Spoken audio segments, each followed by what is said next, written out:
आप सभी भाई बहनों का आध्यात्मिक ज्ञानात्मक चैनल की ब्रह्म मुहूर्त ज्ञान उपदेश कक्षा में एक बार फिर स्वागत है।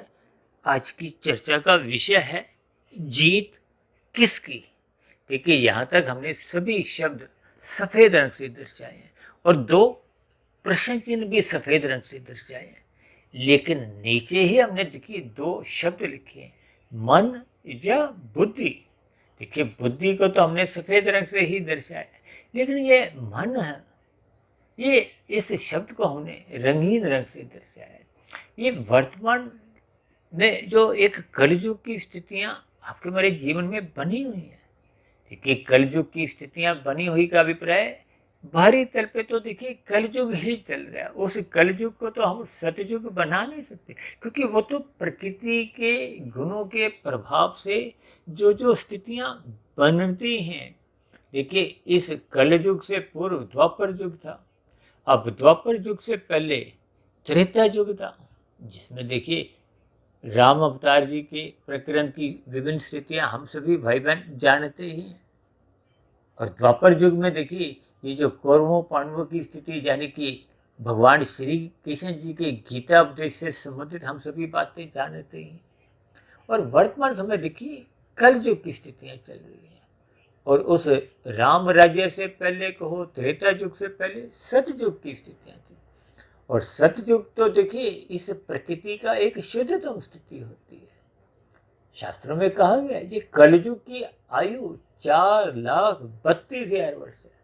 और उस कलयुग की आयु में अभी तो मात्र देखिए 5,120, 22, 25 वर्ष के आसपास पढ़ने में आया है, इतनी बीती। अब शेष तो अभी कलयुग आना बाकी है। अक्सर कभी कभी हम अपने जीवन में, मैं तो ऐसी कितनी ही चर्चाएं कर चुका हूँ कि लगभग 51 वर्ष पहले देखिए सतयुग जैसी स्थितियां थी। अब 50 साल पहले की यदि आप कोई फिल्म देखते थे, या 50 वर्ष पहले के कोई आप फिल्मी गाना भी गाते थे, तो आप परमात्मा से जुड़ जाते थे। देश की भक्ति से प्रति आप सचेत हो जाते थे। देशभक्ति की स्थितियां थी, परमात्मा के प्रति भक्ति जागती थी। लेकिन पिछले 50 वर्षों से और आज की स्थितियों में देखिए, आप सत्संग में स्थित होते हुए भी आप संसार से जुड़ते हो। ऐसी कितनी ही देखिए संध्या बेला की कुछ स्थितियां सत्संग की होती हैं, दिन में भी सत्संग की स्थितियां चल रही होती हैं। लेकिन मनुष्य उस सत्संग में भी स्थित होता हुआ, बैठा हुआ भी, सुनता हुआ भी, कुछ ऐसी स्थितियों में कुछ ऐसे भजन बन गए हैं कि मनुष्य उन भजनों के साथ साथ फिल्मी स्थितियों से जुड़ जाता है, संसार से जुड़ जाता है। देखिए, ये सभी स्थितियां बहुत ही व्यवहारिक हैं, क्योंकि हम इन स्थितियों पर अक्सर चिंतन नहीं करते। चिंतन नहीं करने का अभिप्राय देखिए, अक्सर मनुष्य इन ज्ञान की स्थितियों से मनुष्य की कोई विशेष रुचि नहीं। आज देखिए हम बार बार कहते हैं रात को जल्दी सो जाओ, सुबह ब्रह्म मुहूर्त में उठो।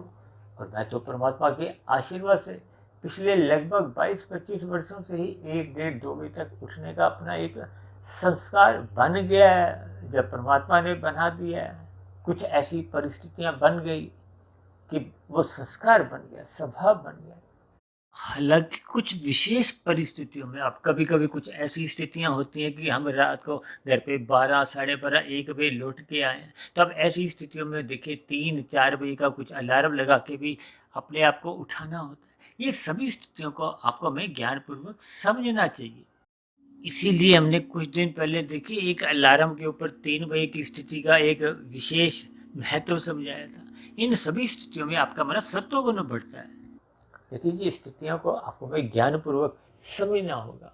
ये जो मन की स्थिति है, ये ब्रह्म मुहूर्त में उठने नहीं देती। देखिए, जब तक ये मन और बुद्धि, ये बुद्धि का अभिप्राय देखिए सात्विक स्थिति से लिया जाता है, क्योंकि बुद्धि को ही लाभ हानि का एक विशेष ज्ञान रहता है। बुद्धि को देखिए सही गलत की पहचान होती है। मन को सपेश दृष्टिकोण से देखिए एक सही गलत की पहचान नहीं होती, क्योंकि मन का झुकाव क्या है, संसार की ओर।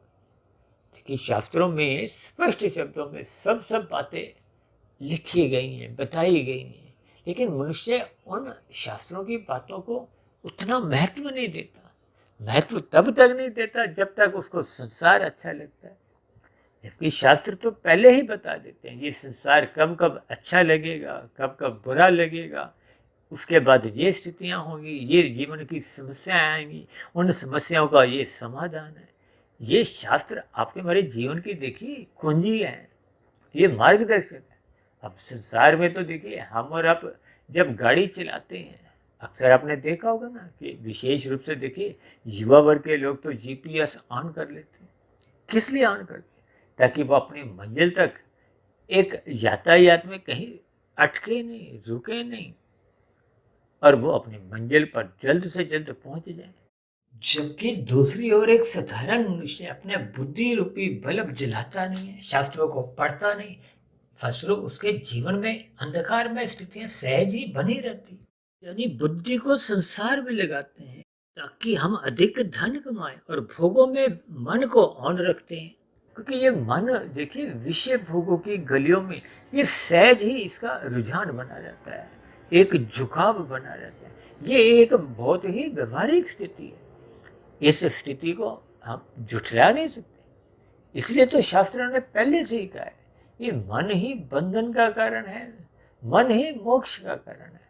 यदि ये रजोगुण में लग गया तो फिर ये बंधनदायक है।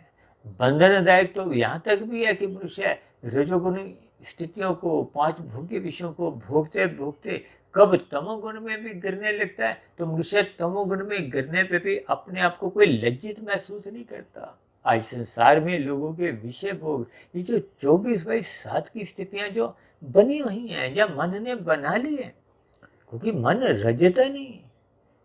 यानी कि संसार हम जितना भी भोग लें, जितना भी पालें, कोई आपकी हमारी तृप्ति नहीं होती, क्योंकि तृप्ति की स्थिति तो देखिए सत्वगुण का संग करने से होती है। रजोगुण में तृप्ति होती नहीं।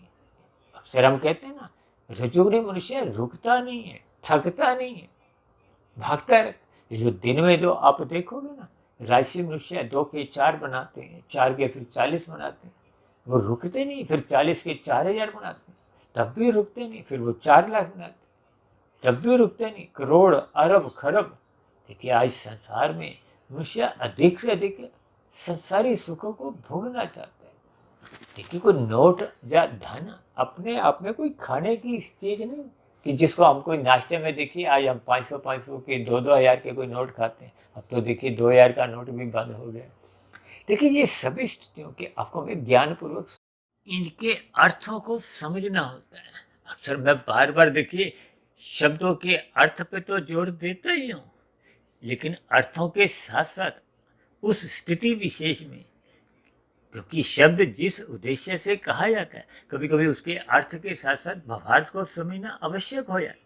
कभी कभी तो हम देखिए साधारण शब्दों के अर्थ समझकर ही काम चला लेते हैं और काम चल भी जाता है, लेकिन कभी कभी किसी किसी वीडियो विशेष में उन अर्थों के साथ साथ उसके पीछे छिपे हुए भावार्थों को समझना होता है। और भावार्थ समझ में आते हैं देखिए जब आपकी हमारी सात्विक स्थिति एक विशेष स्थिति में, यानी कि आपकी हमारी सात्विक बुद्धि बनी होती है।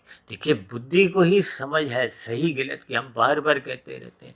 मन को उतनी समझ नहीं है, मन को बस इतनी ही समझ है कि ये जो 5 ज्ञानेंद्रियां हैं, 5 कर्मेंद्रियां हैं, इनको कहाँ कहाँ लगाना है। देखिए 5 ज्ञानेंद्रियां क्या है, आपके हमारे जो गर्दन से ऊपर की जो एक 5 स्थितियां हैं, जिनको हम देखिए शास्त्रों में भी ज्ञानेंद्रिय ही कहा, नाक जिभ्या आंख त्वचा कान। इन 5 ज्ञानेंद्रियों द्वारा हम 5 भोग्य विषयों का सुख लेते हैं। देखिए नाक से हम किसका सुख लेते हैं, गंध का, और जिभ्या से रस का, आंख से रूप का, और त्वचा से स्पर्श का, और इसी तरह कान से हम देखिए शब्द का सुख लेते हैं। यानी कि गंध, रस, रूप, स्पर्श और शब्द, ये आपके हमारे 5 भोग्य विषय हैं। और इसी 5 भोग्य विषयों के कारण ही आपका हमारे स्थूल शरीर का निर्माण हुआ है। यह निर्माण का अभिप्राय देखिए मनुष्य शरीर से है, क्योंकि मनुष्य शरीर को ही देखिए कर्म जोनि से जोड़ा गया है और साधना जोनि के एक अवसर से जोड़ा गया है, और अवसर को ही हम देखिए जीत हार से जोड़ते हैं। देखिए कोई मनुष्य चाहता है कि वो अपने जीवन में हार हासिल करे, कोई भी मनुष्य हारने के लिए अपना लक्ष्य नहीं बनाता। और राजनीतिक दलों में तो आप देखोगे ना, जितने भी एक उम्मीदवार एक चुनाव में खड़े होते हैं, किस लिए? पैसा भी लगाते हैं, यानी कि धन भी लगाते हैं, समय भी लगाते हैं, जीतने के लिए। देखिए, जीतना क्या है, वो अलग बात है कि देखिए कभी कभी कुछ राजनीतिक दलों में कुछ ऐसी स्थितियां भी होती हैं, उनका जीतने का लक्ष्य नहीं होता, केवल कुछ वोटों को इधर से उधर करने का भी होता है। तो उनके लिए वो भी उस लक्ष्य की प्राप्ति में भी उनकी वो जीत ही छिपी होती है, यानी कि उस जीत विशेष को हासिल करने के लिए देखिए ये बहुत ही सूक्ष्म इसके अर्थ हैं। क्योंकि हम शास्त्रों का देखिए जितना जितना अध्ययन करते जाते हैं, शास्त्रों की बातें जितनी जितनी आपको में समझ में आ जाती हैं, तो फिर ये संसार को समझना तो बहुत ही आसान होता है। क्योंकि जब हम प्रकृति के 3 गुणों की स्थितियों को, जिसको भगवान श्री कृष्ण जी ने गीता में ही गूढ़तम ज्ञान से जोड़ा है, गूढ़तम रहस्यों से जोड़ा है, और ये जो प्रकृति के 3 गुण हैं, तमोगुण, रजोगुण और सत्वगुण, इन 3 गुणों के ज्ञान को ही गूढ़तम ज्ञान कहा गया। और इन 3 गुणों से ही आपके मेरे 3 शरीर बने हैं। ये पृथ्वी, जल, अग्नि, वायु, आकाश का ये स्थूल शरीर है। माता के गर्भ में निर्माण तो इसी का ही हुआ है, और एक दिन मृत्यु भी इसी की ही होगी। जिसकी जन्म हुआ है उसकी मृत्यु निश्चित है। इस बात को आपको मैं अक्सर कहते रहते हैं, और सभी जानते भी हैं, स्वीकारते भी हैं। ये अलग बात है कि मनुष्य इसको हृदय से उसके भावार्थ को समझता नहीं। अन्यथा मनुष्य देखिए इस स्थूल शरीर द्वारा उसको पता है कि हम जो जो कर्म कर रहे हैं उसका कर्मशय बनता है। ज्ञान के अभाव में भले ही इन सभी स्थितियों पर हम अनदेखी करते हैं। देखिए, शास्त्रों में, गीता में तो विशेष रूप से कर्म फल सिद्धांत की बारीकियों पर चर्चा की गई। और भगवान श्री कृष्ण जी ने तो यहाँ तक भी गीता में कहा है कि अच्छे अच्छे बुद्धिमान मनुष्य भी देखिए इस कर्मफल सिद्धांत की बारीकियों को समझ नहीं पाते। देखिए ये कितने गहरे शब्द हैं। और हम स्वयं भी देखिए, जो आज तक 1850 से अधिक वीडियो तो हम भी प्रसारित कर चुके हैं, और मैंने तो देखिए कर्मों को एक विशेष महत्व देता हूँ, क्योंकि कर्मों के ऊपर ही हमने देखिए प्रत्यक्ष रूप से तकरीबन 200 से भी अधिक हमने वीडियो अब तक प्रसारित किए होंगे। और मैं तो देखिए पाप कर्मों के ऊपर भी विशेष प्रकार की स्थितियों पर चर्चाएं करता हूँ, जो कि शास्त्रों में कहीं भी मेरे देखिए पढ़ने में नहीं आई। लेकिन उन सभी स्थितियों पर देखिए शास्त्रों के ज्ञान से आपको हमें मूलभूत दिशा मिलती है। इन 3 गुणों से ज्ञान की स्थितियां समझ में आती है। आपके बारे जो 3 शरीर शास्त्रों में समझाए गए, स्थूल शरीर, सूक्ष्म शरीर, कारण शरीर, इनका बोध होने लगता है। इनके संबंध को एक यथार्थ स्थितियां समझ में आने लगती है कि कारण शरीर का क्या महत्व है, सूक्ष्म शरीर क्या स्थिति है, और ये स्थूल शरीर क्या स्थिति है। अक्सर मनुष्य जितने भी पाप कर्म किस लिए करता है?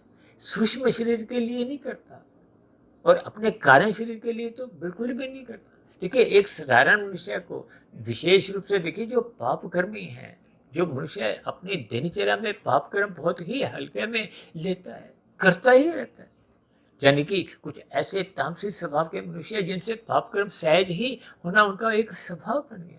अब ऐसे मनुष्यों को तो देखिए कारण शरीर का कोई बोध ही नहीं। और ऐसे तो कितने ही मनुष्य राजसी स्थिति में भी आप पाओगे जिन्होंने कभी अपने कारण शरीर का नाम ही नहीं सुना।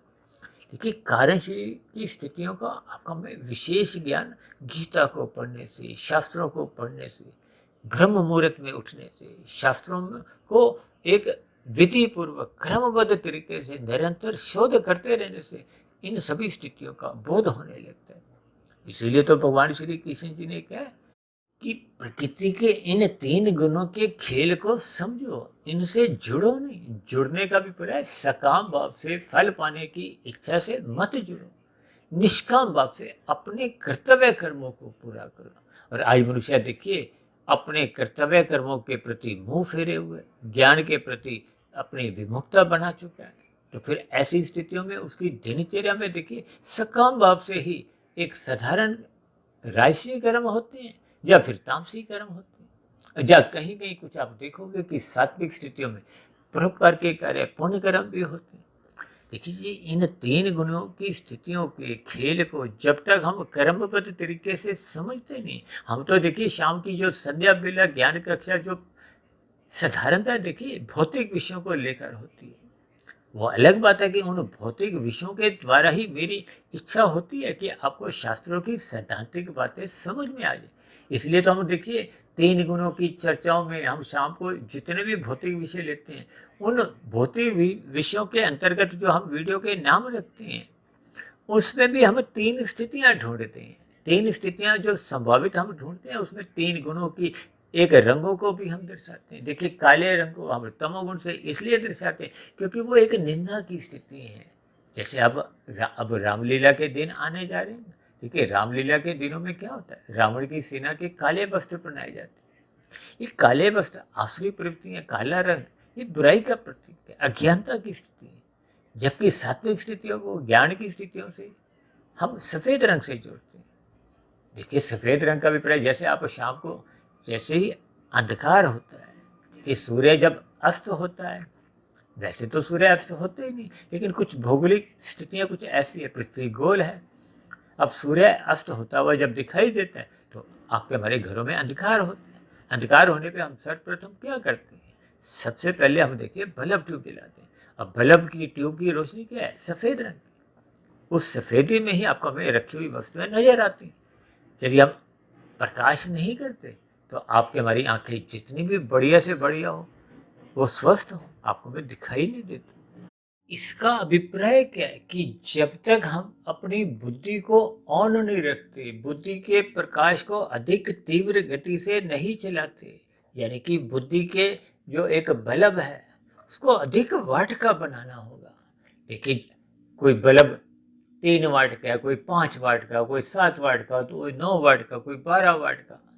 देखिए, ये अलग अलग वाट होते हैं। अब जो दिन रात के जो मैच खेले जाते हैं क्रिकेट के, वहाँ कोई बड़े बड़े बल्ब लगे होते हैं, तभी तो वो छोटी सी गेंद आपको नजर आती है। अब शास्त्रों के देखिए सूक्ष्म स्थितियाँ, अब कारण शरीर तो देखिए कितनी ही सूक्ष्म स्थिति है। अब देखो, कितने ही ऐसे स्थूल शरीर है जो आपको हमें प्रत्यक्ष रूप से नजर नहीं आते, उनको हम दूरबीन से देखते हैं। देखिए, इन बातों को तो आप और हम स्वीकार करते हैं, और ऐसे कितने ही वैज्ञानिक मान चुके हैं कि ऐसे बहुत और भी सूक्ष्म जीव हैं जो दूरबीन में भी नजर नहीं आते।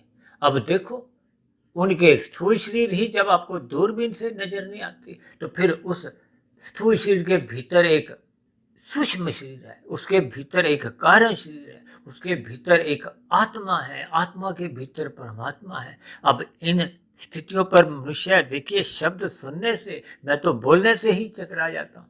आप भाई बहन हो सकता है सुनने से भी थोड़ा एक भ्रम की स्थिति में आ जाओगे। यानी कि परमात्मा की सूक्ष्म स्थितियों पर हम जितना गहरा चिंतन करते हैं, इसलिए तो हम बार बार कहते रहते हैं कि रात को जल्दी सो जाना चाहिए। लेकिन रात को तमोगुण की स्थितियां होती हैं। अभी हमने बताया ना, शाम को सूर्य के ढलते ही तमोगुण का आरंभ होता है। आरंभिक तमोगुण हल्का होता है, वो गुजरे हुए रजोगुण से प्रभावित होता है। बीच में घोर तमोगुण आता है, जिसमें हम कहते हैं ना सो जाना चाहिए।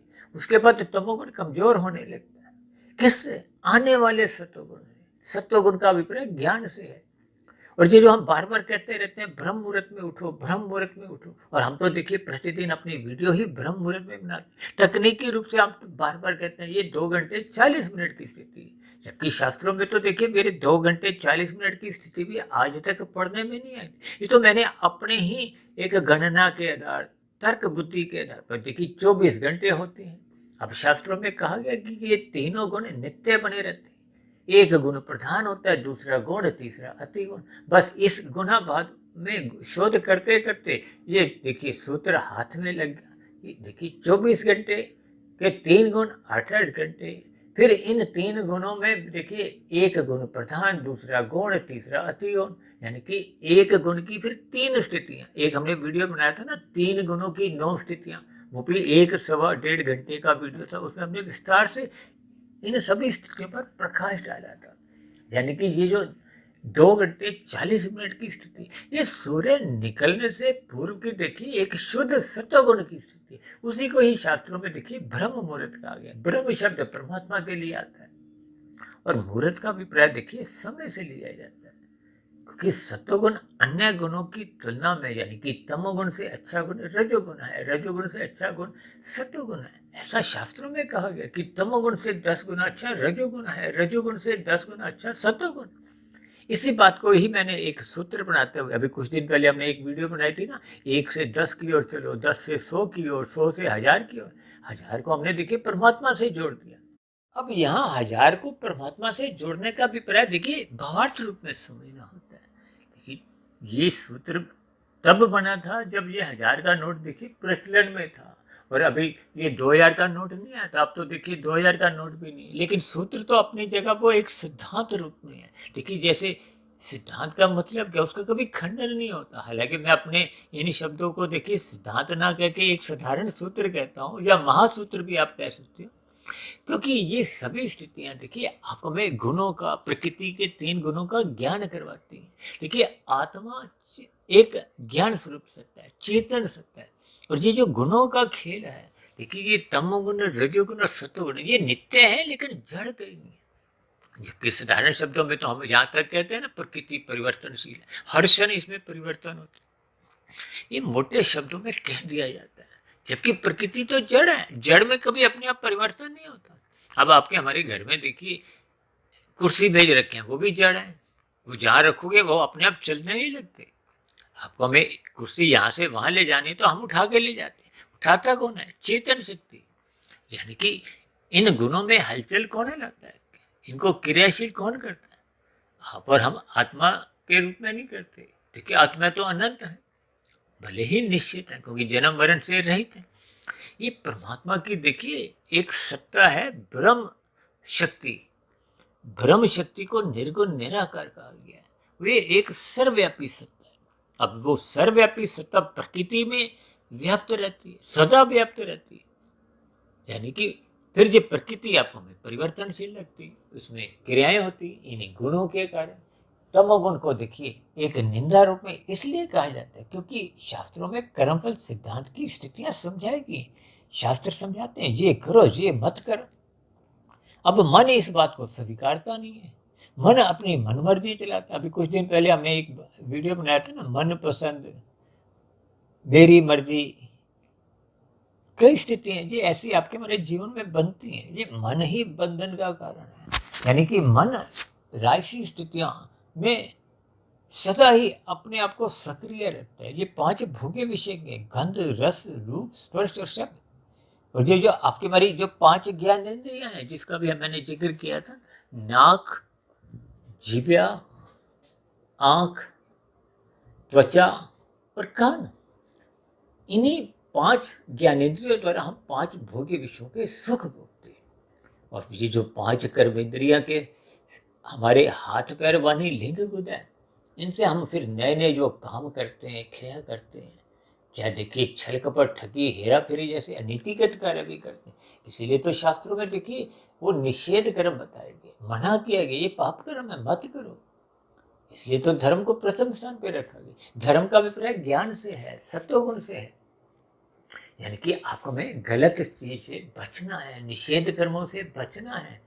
देखिए ये एक व्यवस्था है, धर्म का अभिप्राय एक व्यवस्था से है, उस धारण करने की स्थिति से है कि उन नियमों का आपको में पालन करने, ताकि हम स्वयं भी सुखी हों, अन्य मनुष्य भी सुखी हों। प्रकृति के जो अन्य जीव जंतु हैं, चाहे देखिए वो वनस्पति है, अब वनस्पति का कहा जाता है ना कि आपका हमारा वातावरण दूषित नहीं हो, हम कोई ऐसा कारखाना नहीं लगाए जिससे कोई दूषित स्थितियां उत्पन्न हो। ये सभी स्थितियां देखिए ज्ञानपूर्वक समझने की है। जब आपके हम अपने कर्तव्य कर्मों को निभाते हैं। देखिए मनुष्य एक बुद्धिजीवी प्राणी है। बुद्धिजीवी का अभिप्राय हम तर्क बुद्धि के आधार पे ही सही गलत की पहचान करते हैं, और ये बुद्धि करते हैं। इसलिए तो बुद्धि को मन के ऊपर उसका बॉस रखा गया। एक हमने वीडियो बनाया था ना कि आपका बॉस कौन है, मन या बुद्धि। उसका अभिप्राय भी देखिए लगभग ऐसे ही था।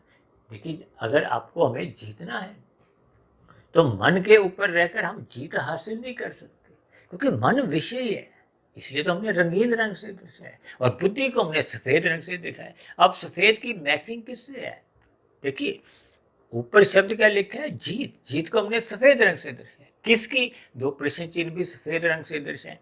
और इधर हमने नीचे मन को रंगीन दिखाया है, क्योंकि मन रंगीनियों में पसंद अपनी बनाए रखता है, भोग विषयों की ओर फिसल जाता है। कहते हैं ना मेरा मन मांगता नहीं है, कभी कभी कोई देखिए मादक पदार्थों का सेवन करता है, वो उसको छोड़ना भी चाहता है, बुद्धि के स्तर पर वो महसूस करता है। अक्सर आपने देखा होगा ना, शराब की बोतल पे या सिगरेट की डब्बी पे, गुटखा के ऊपर। अब गुटखा के ऊपर तो आजकल ऐसे निशान सरकार द्वारा आवश्यक दिखाना जरूरी है कि उसमें दिखाया गया कि ये आपके गले का कैंसर बन जाएगा, यानी कि एक भयानक फोटो दिखाकर रोकने का एक संदेश दिया गया।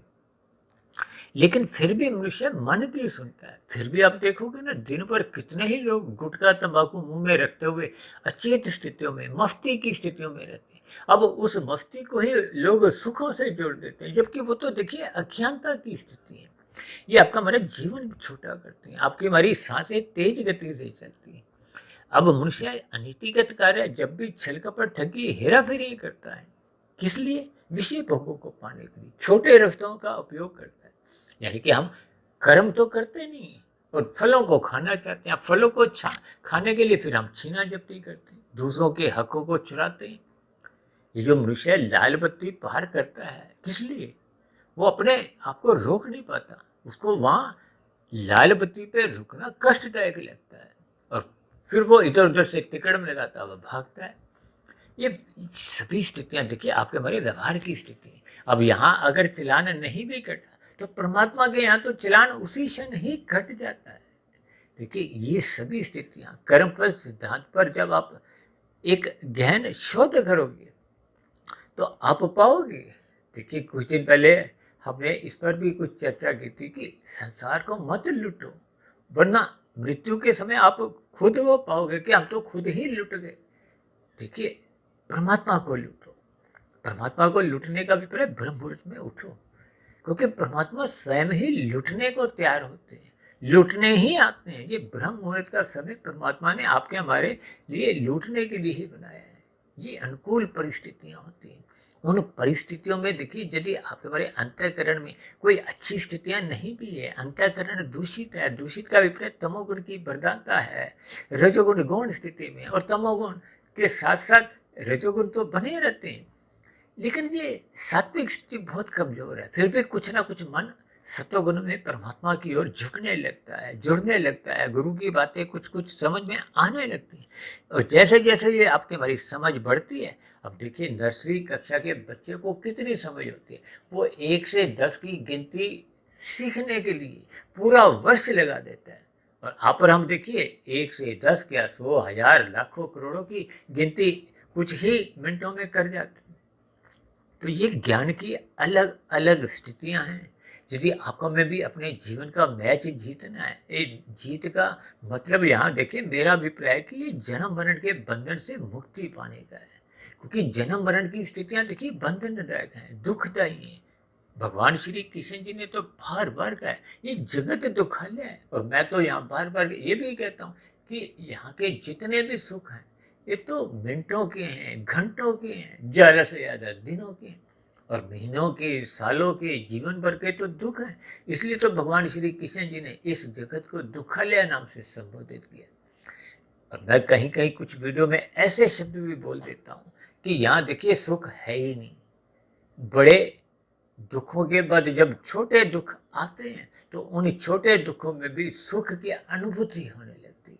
देखिए ये बहुत ही गहरी स्थितियाँ होती हैं। मैं बार बार कहता हूँ शब्दों को बाद अर्थों को पकड़ो, और अर्थों के बाद जितने जितने उसके आप भावार्थ आप पकड़ सकते हो तो समझो आपके ज्ञान में वृद्धि हो रही है। ज्ञान में वृद्धि का अभिप्राय अब ज्ञान कारण शरीर में टिकने लगा है। ज्ञान कारण शरीर में टिकते टिकते वो शुभ संस्कार बनाता है। शुभ संस्कार बनाते बनाते वो पहले की जो बुरे संस्कार जो आपको में रजोगुण और तमोगुण की गलियों में सहज ही ले जाने लगते थे, उनमें जाने से रोकने लगता है, आपका ज्ञान का दीपक जलाने लगता है। यानी कि आपका हमारा कारण शरीर क्रमशः शुद्ध होता जाता है। कारण शरीर जैसे जैसे शुद्ध होता जाता है, ये शुद्ध होता ही देखिए बुद्धि का बल एक तीव्र गति का, अधिक वाट का बनने से होता है। तभी तो कहते हैं सात्विक बुद्धि बनाए रखो। और सात्विक बुद्धि तो तभी रह पाती है जब हम सत्संग करते हैं।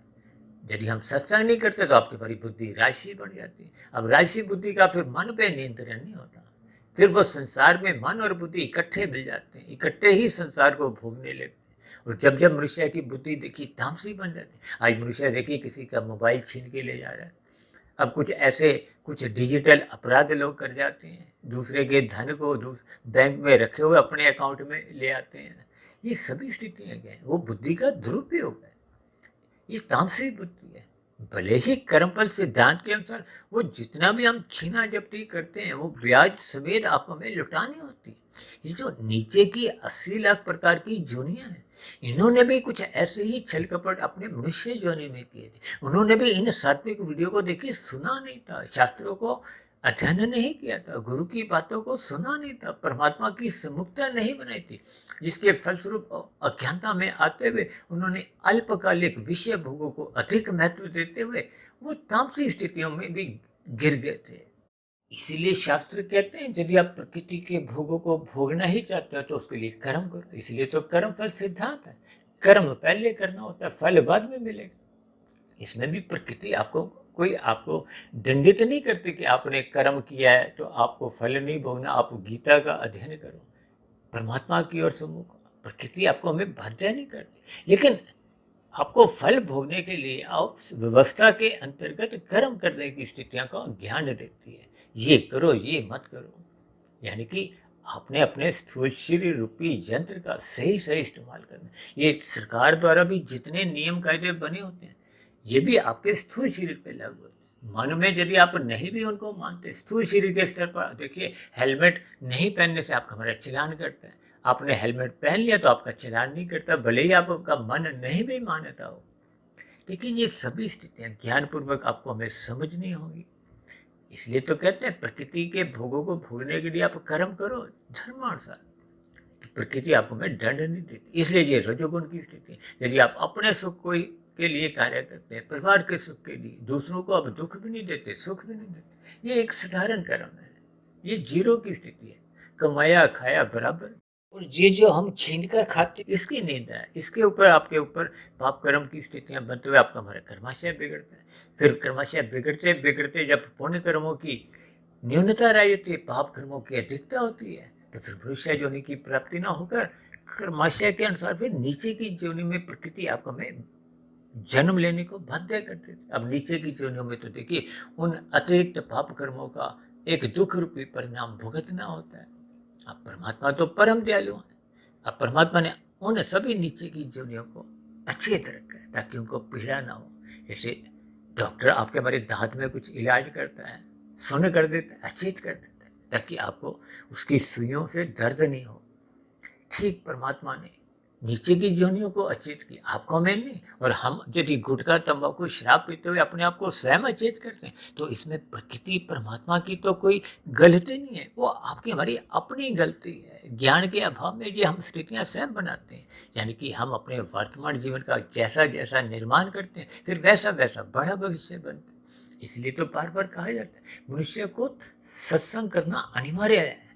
यदि वो सत्संग नहीं करता तो उसमें पशु वृत्तियां पनपते देर नहीं लगती। ये पशु वृत्तियां ही आपको हमें देखिए एक इंसानियत से नीचे ले आती हैं। हम धर्म का पालन नहीं करते, अपने अर्थ और काम का नंगा नाच खेलने लगते हैं। इसलिए कहते हैं धर्म प्रथम स्थान पे बनाए रखो। उस स्थिति विशेष के देखिए गीता में धर्म की स्थिति को एक विशेष महत्व दिया गया। इन सभी स्थितियों की आपको हमें ज्ञान पूर्वक अर्थ समझने है ताकि हम जन्म मरण के बंधन से यानी कि जीत को हासिल हो। जीत को हासिल होने के लिए आपको हमें बुद्धि को महत्व देना है, मन को नहीं। मन तो देखिए विषय भोगों में सहज ही फिसलता है। ये आरंभिक स्थितियों में तो श्रद्धापूर्वक सत्संग भी करने नहीं देता। अब राशि मनुष्य सत्संग करते हुए दिखाई देते हैं लेकिन वो विषय भोग उनको वहाँ बैठने नहीं देते। अब धीरे धीरे जैसे जैसे मन बैठने लगता है, टिकने लगता है, जैसे आरंभिक कक्षाओं में देखिए, नर्सरी कक्षा में, प्ले स्कूल में बच्चे आप देखोगे ना रोते धोते जाते हैं। ये राशि मनुष्यों का सत्संग भी रोते धोते ही होता है, मन नहीं होता। ये जो कर्म कांड इसीलिए बनाए गए हैं कि आप की परमात्मा से हाय हेलो स्थापित हो। हाय हेलो के बाद आपको थोड़ा थोड़ा ज्ञान हो कि किस रास्ते पे आपको में एक सही लाभ है। ये बुद्धि बताती है कि संसारी सुख अल्पकालिक है, ये देर से फिर आपको में दुख देती है। इन सभी स्थितियों को ध्यान में रखते हुए जीत का लक्ष्य बनाते हुए आपको हमें बुद्धि को महत्व देना है ताकि मन बुद्धि के नियंत्रण में आ जाए। देखिए, सैद्धांतिक रूप से तो मन के ऊपर बुद्धि तत्व ही है। यानी हम सभी भाई बहनों को अपने मिले हुए जीवन में बुद्धि को जिताना है, ताकि आपका हमारा मन उसके नियंत्रण में रहे। यानी कि मन सदा ही सत्संग की और सहज ही अपनी मजबूत स्थिति बनाए। बिना सत्संग की ये सात्विक बुद्धि रह नहीं पाती, ये राशि बढ़ जाती है, राशि बुद्धि की मन से दोस्ती हो जाती है, और फिर कब ये बुद्धि तामसी बन जाती है तो अनीतिगत कार्य करते हुए पाप कर्मों का क्रमशः बिगड़ता है, संस्कार बिगड़ते हैं, तो कुल मिला के फिर मनुष्य की स्थितियां बिगड़ने लगती हैं। इसलिए हम सभी भाई बहनों को अपने मिले हुए जीवन में, जैसे हम खेल खेलते हैं तो जीतने का लक्ष्य रखते हैं। देखिए, वहां तो दो पक्ष के बीच में एक की ही जीत होती है, दूसरे की हार निश्चित मानी जाती है। लेकिन परमात्मा के यहाँ जितने भी मनुष्य हैं, सब के सब जीत हासिल कर सकते हैं। यानी कि हम सभी भाई बहन जीतने का लक्ष्य बनाए, परमात्मा को पाने का लक्ष्य बनाए। इसके लिए आपको मैं सर्वप्रथम निरंतर श्रद्धापूर्वक सत्संग करना होगा, रात को जल्दी सोना होगा, ब्रह्म मुहूर्त में उठकर किए गए श्रद्धापूर्वक सत्संग का मनन करते हुए शोध की स्थिति लाते हुए अपने कार्य शरीर को शुद्ध करना होगा, ताकि दिन में जब रजोगुण की स्थितियां आपके समक्ष आती हैं तो आपका हमारा वो रजोगुण बिगड़ने ना पाए। जब रजोगुण बिगड़ता नहीं है तो फिर मनुष्य का तमोगुण में गिरने का प्रश्न ही नहीं होता। इन सभी स्थितियों पर परमात्मा की प्रेरणा से मैंने कुछ प्रकाश डाला है। हो सकता है मेरे समझाने में कुछ ऐसी स्थितियां बन गई हों कि एक साधारण मनुष्य को कभी कभी कुछ बुरा भी लग जाता है, उसके लिए मैं क्षमा चाहता हूँ। अब चर्चा विषय को यहीं विश्राम देते हैं। आप सभी भाई बहनों के जीवन में भी जीत की स्थितियां बनने लगे, जो कि तभी संभव हो पाता है जब हम मन को महत्व नहीं देते, बुद्धि को महत्व देते हैं, अपने दिनचर्या में सत्वगुण का अधिक से अधिक संग करते हैं। यानी कि श्रद्धा पूर्वक सत्संग करते हैं, रात को जल्दी सोने का एक नियम बना लेते हैं, और सुबह ब्रह्म मुहूर्त में उठकर साधना करते हैं। साधना करने का अभिप्राय शास्त्रों का अध्ययन करने से भी है। किसी भी तरह उस शुद्ध सतोगुनी सत्ता से हम अपने संबंध स्थापित करते हैं। तो ये सभी स्थितियां आपके हमारी एक सात्विक बुद्धि की निशानी है। जब विवेक शक्ति जगने लगती है तो इसका अभिप्राय क्या है कि हम परमात्मा से सहज ही जुड़ने लगते हैं। इसलिए हम सभी भाई बहनों को अपनी बुद्धि की ही सुननी चाहिए। बुद्धि की ही जीत हासिल करने के लिए आपको हमें ये मनुष्य जीवन मिला है, ताकि हम जीवन को सफल कर सकें, सार्थक कर सकें। तो ऐसी सभी शुभ स्थितियां, यानी कि जीतने की स्थितियां हमारे जीवन में तभी बन पाती हैं जब हम अपने मिले हुए जीवन में बुद्धि को जिताते हैं, बुद्धि को महत्व देते हैं, और मन को बुद्धि के अंतर्गत नियंत्रित रखते हैं। तो ऐसी सभी शुभ स्थितियां हम सभी भाई बहनों के जीवन में भी निरंतर बनती जाएं, ताकि हम जीवन में भी जीत हासिल करें। तो इन्हीं शुभकामनाओं के साथ चर्चा विशेष का यहीं विश्राम देते हैं। शाम को फिर मिलते हैं संध्या बेला ज्ञान कक्षा में। तब तक आप अपने आध्यात्मिक मित्र सुधीर भाटिया फकीर को इजाज़त दें। आप सभी भाई बहनों को सुबह ब्रह्म मुहूर्त में उठने के लिए बहुत बहुत शुभकामनाएं, ताकि हम रात को जल्दी सो जाएं। क्योंकि रात को मनुष्य मोहात्मक स्थितियों में अटक जाता है, उलझ जाता है, जो कि मनुष्य को ब्रह्म मुहूर्त में उठने नहीं देती। जबकि सुबह ब्रह्म मुहूर्त में उठने पे ही आपकी हमारी सात्विक बुद्धि बनी रहती है, जो दिन में रजोगुनी स्थितियों से आपको हमें उलझने नहीं देती, भटकने नहीं देती। ये सभी स्थितियाँ हम सभी भाई बहनों के जीवन में भी बने।